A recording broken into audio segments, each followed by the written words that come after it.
नाम के गांव में एक रामलाल और राधा नाम का दाम्पत्य रहा करता था। उनका एक लड़का था जिसका नाम था राघव। राघव एक बड़े कंपनी में जॉब किया करता था। कुछ दिनों बाद राघव की शादी सरोज नाम की लड़की से हो गई। सरोज ज्यादा पढ़ी लिखी नहीं थी, मगर सरोज घर के कामों में माहिर थी। उसको कोई भी काम जल्दी आ जाया करता था। एक दिन राधा रामलाल से, अजी हमें बहू ना बड़ी अच्छी मिली है, मुझे कुछ काम ही नहीं करने देती। हाँ राधा, ये बात सच कही तुमने। मेरे राघव के तो भाग ही खुल गए। हाँ राधा, अब जाओ मेरे लिए चाय लेकर आओ। अभी बनाकर लाती हूँ। ऐसा कहकर राधा किचन में चली जाती है और चाय बनाने लगती है। तभी सरोज वहाँ आ जाती है और सरोज अपनी सास से, माँ जी आपको कुछ चाहिए था? लाइए मैं चाय बना देती हूँ। अरे रहने दो बहू, मैं बना लूंगी चाय। ठीक है माँ जी, तब तक मैं बाहर पौधों को पानी डाल कर आती हूँ। ऐसा कहकर सरोज वहाँ से चली जाती है और अपना काम करने लग जाती है। ऐसे ही दिन बीत जाते हैं। सरोज और राघव दोनों भी बहुत खुश थे। उनकी शादी को 1 साल हो गया था। एक दिन राघव कंपनी से घर आ रहा था तो उसके गाड़ी का एक्सीडेंट हो गया और उस एक्सीडेंट में राघव की मौत हो गई। ये खबर घर में मालूम पड़ते ही सब जोर जोर से रोने लगे।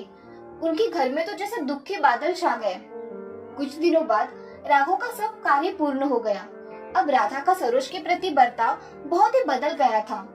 राधा उसे अब आए दिन बहुत टोका करती थी, उसे खरी खोटी सुनाया करती थी, जैसे कि उसी की वजह से उसका बेटा चला गया। एक दिन सरोज अपने कमरे में रो रही थी और खुद से ही बातें कर रही थी। मेरे ही नसीब में ये सब क्यों है? मेरे नसीब में खुशियां ही नहीं लिखी है। इन सब में मैं कहाँ जिम्मेदार हूँ? और राघव, तुम भी मुझे छोड़कर चले गए। ऐसा कहकर सरोज और जोर जोर से रोने लगती है। वो दिन भर अपने गम में डूबकर काम किया करती थी और राधा तो सरोज को उसके लड़के की मौत का जिम्मेदार माना करती थी। इसीलिए राधा का सरोज के प्रति रवैया बहुत बदल गया था। एक दिन राधा सरोज से, अरे ओ करमजली, तुम्हें अब खाना तक बनाना नहीं आता, सब दाल जला दी। माँ जी मैं बाहर आंगन में काम कर रही थी तो थोड़ी दाल जल गई। मुझसे ऐसा फिर कभी नहीं होगा। पहले मेरे बेटे को खा गई और अब हमें मारने पे तुली हो। ये सब सुन सरोज की आंखों में आंसू आ गए और वो रोते रोते अपनी सास से, माँ जी मेरे मन में कभी आप दोनों के लिए ऐसा विचार नहीं आया और आप ऐसा क्यों बोल रही हैं? माँ जी आपको भी पता है ना कि इनकी मौत कैसे हुई थी, फिर भी आप मुझे बोल रही हो। ऐसा कहते ही सरोज की आंखों में आंसू आ गए और वो दूसरे कमरे में चली गई। अब सरोज के ससुर जी राधा से, राधा, तुम्हें सरोज को ऐसा नहीं बोलना चाहिए। आप मुझे मत सिखाइए कि मुझे कैसे बात करनी है और कैसे नहीं। मैं मेरा देख लूंगी। राधा, ऐसा कैसा चलेगा? तुम हमारे बेटे के मरने का जिम्मेदार उसको कैसे मान सकती हो? इसमें उसका कोई कसूर नहीं है। हाँ मुझे पता है, मगर मेरा मन नहीं मानता। उसके ही अपशकुनी पैरों के कारण मेरा बेटा चला गया। बस राधा, बहुत हो गया। मैं सुन रहा हूँ, इसका मतलब ये नहीं है कि तुम कुछ भी कहोगी। राधा चुपचाप वहाँ से अपने कमरे में चली जाती है। कमरे में जाकर बेटे की यादों में रोने लगती है। अब ऐसे ही बहुत दिन बीत जाते हैं और उसके घर में कमाने वाला कोई ना होने के कारण घर का राशन सब खत्म हो रहा था।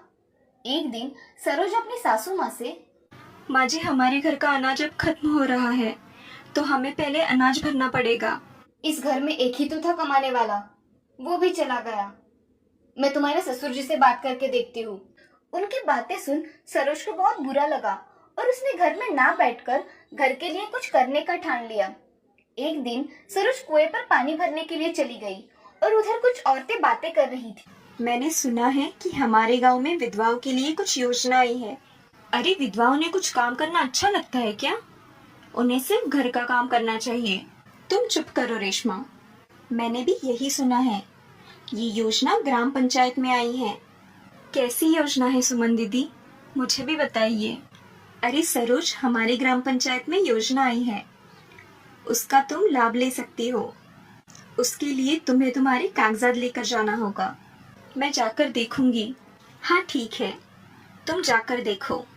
ऐसा कहकर सरोज अपने घर चली आती है और घर आते ही सरोज घर के काम करने लगी और आगे क्या करना है इसके बारे में सोचने लगी। तभी उसके ससुर जी सरोज से, बहू, हमारे गांव की ग्राम पंचायत में एक योजना आई है। मैं चाहता हूँ कि तुम उस योजना का लाभ लो। पिताजी, मैं भी यही सोच रही हूँ, कल जाकर देखती हूँ। हाँ बहू, तुम जाकर देखो और कुछ मदद लगे तो मुझे बताना। ऐसा कहकर रामलाल वहाँ से चले जाते हैं। अब सरोज अगले दिन अपने सारे काम जल्दी जल्दी खत्म करके ग्राम पंचायत के ऑफिस में चली जाती है। वहाँ जाकर सरोज सरपंच जी से, सरपंच जी नमस्ते। मुझे ऐसे पता चला है कि विधवाओं के लिए कुछ योजना आई हुई है। जी, आपको सही पता चला है कि योजना के अंतर्गत आपको सिलाई मशीन तथा कुछ काम की चीजें भी मिल सकती है। आपको सिलाई मशीन चाहिए क्या? उसका ट्रेनिंग भी है जिससे आपको सिखाया जाएगा कि आप कैसे कपड़े सिलवा सकती है। मुझे वह ट्रेनिंग करना है सरपंच जी। आप मेरा नाम लिख लीजिए उस ट्रेनिंग में। मैं अभी लिखवा लेता हूँ। आपका अगले हफ्ते में ट्रेनिंग होगा। जी सरपंच जी, अब मैं चलती हूँ। ऐसा कहकर सरोज घर पर आ जाती है। अब सरोज को इतने दिनों बाद कुछ नया काम करने की चाह के कारण उसे बहुत अच्छा लग रहा था। उसी के कारण सरोज ने घर के सारे काम जल्दी जल्दी खत्म करके सोने चली गई। अब एक हफ्ता कैसे बीत गया पता ही नहीं चला। अगले हफ्ते में सरोज का सिलाई करने का ट्रेनिंग शुरू हो गया। अब सरोज वो ट्रेनिंग मन लगाकर करने लगी और उसे सिलाई करने का काम बहुत अच्छी तरीके से आने लगा। उसकी हाथ की कला देख सभी संतुष्ट थे। अब सरोज को सिलाई मशीन घर में काम करने के लिए मिली थी।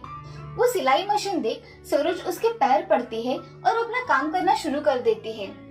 उसके पास अब गांव के बहुत सारे कपड़े सिलवाने के लिए आया करते थे, इसीलिए सरोज को वक्त ही नहीं मिलता था कि वो दूसरी बातें मन पर लेकर सोचे। अब सरोज महीने के अच्छे खासे रुपए कमाया करती थी।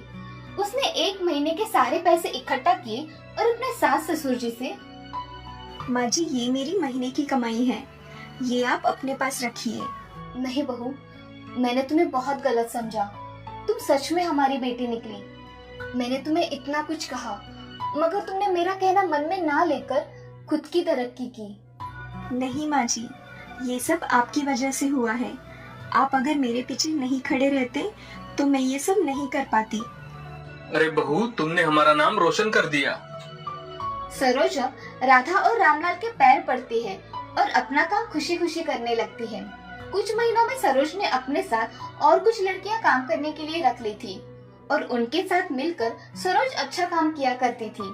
सरोज अब स्कूल के ड्रेसेस और बाकी के सारे कपड़े सिलने में माहिर हो चुकी थी, जिसे विधवा कहकर चिढ़ाने वाला समाज आज उसकी तरफ सम्मान पूर्वक देख रहा था।